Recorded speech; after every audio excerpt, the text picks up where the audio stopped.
right, so I've talked a little bit about the both sides, the mechanical and the artistic. I want to talk a little bit about something that people neglect, which is planning, and give you some tips on how to plan so that you can find better times to photograph and put yourself in the right spot more often than you might right now. So basically plan for the best opportunities to shoot.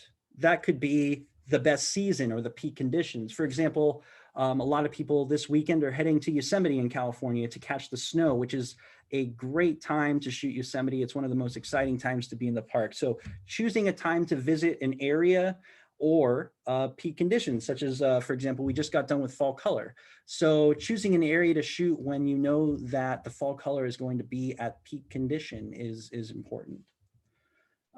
Choosing the best weather. So, you know, this shot here is at Santa Monica, just down the street from us right now, would have not looked so great if it was not a cloudy day. So it's all about choosing the best weather, having cloud coverage for a sunset, maybe choosing a time to shoot when you have cloud coverage so that the light isn't so harsh and bright. Ideally, what the note here is bad weather. We want to find bad weather to shoot in. The worse the weather, usually the better the photography. So get out there in a snowstorm, go out and shoot when it's raining, shoot in the fog, shoot in a storm. You know, my favorite thing to do is to shoot seascape. When the wind is howling and the waves are crashing. There's just so much drama out there. So finding bad weather or not sunny days, but cloudy days, bad weather is really essential to planning as well. One thing that I look at is NOAA, and I think I can pull it up here. So let's go ahead and do that. Oh, it didn't do it. So for example, if I'm going to, let's just use Malibu as an example. Oh, I did Long Beach. So we can do Long Beach.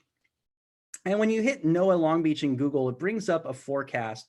And basically what I look for is the area it's forecasting, which is the Long Beach airport. That's a good area. And I get some information here. Well, a lot of information, a basic forecast, which tells me, you know, afternoon and night temperatures and chance of rain.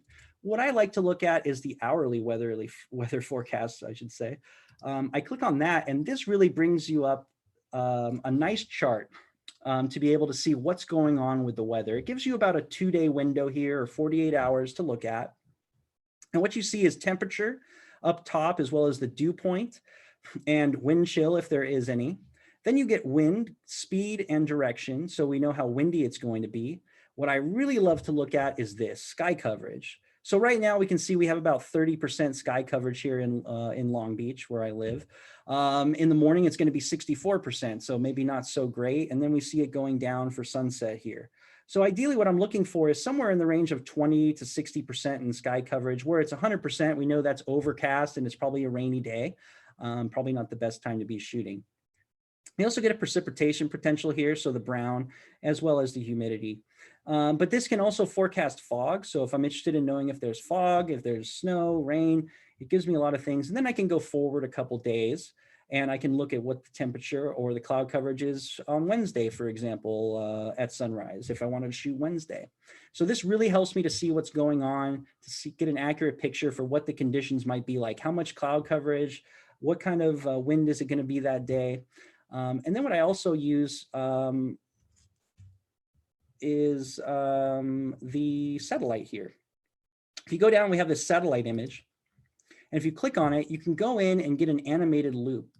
And for me, it's going to be for those of you that are in locally to the West Coast, there's many different views. But here I can see a satellite view. And actually, we can go back and watch a lot of things, a lot of the slides, 84 slides, which is 5 minutes every slide, and you can see what's happening. And so this allows me to track where the clouds are going, what's happening.